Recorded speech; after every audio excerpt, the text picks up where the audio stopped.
ভাইরা, তোমাদের উদ্দেশ্যে বলতেছি, মাকে কেউ কষ্ট দিও না। মায়ের খেদমত করো, মায়ের খেদমত করিলে আউলিয়া হওয়া যায়। আমার মাকে রাখিয়া আন্ধার কবরে,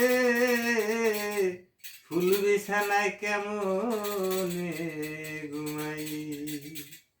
আমি লেপ্ত শোকে কেমনে ঘুমাইলো জোরের ভাই, ফুল বিছানায় কেমনে ঘুমায় লজুরের ভাই, খাট পালঙ্কে কেমনে ঘুমাই।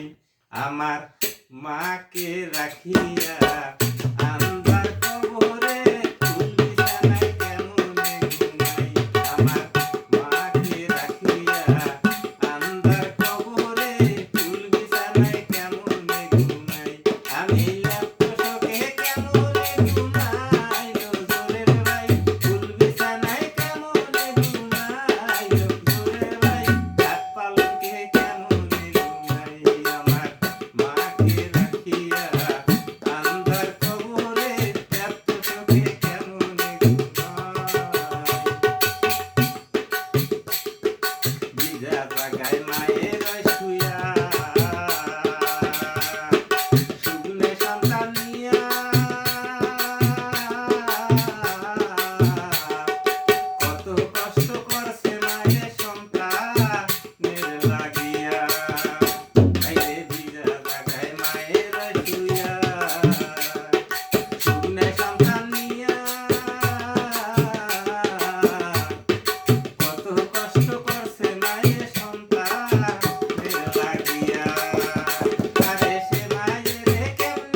ঘরে পাশে বানাই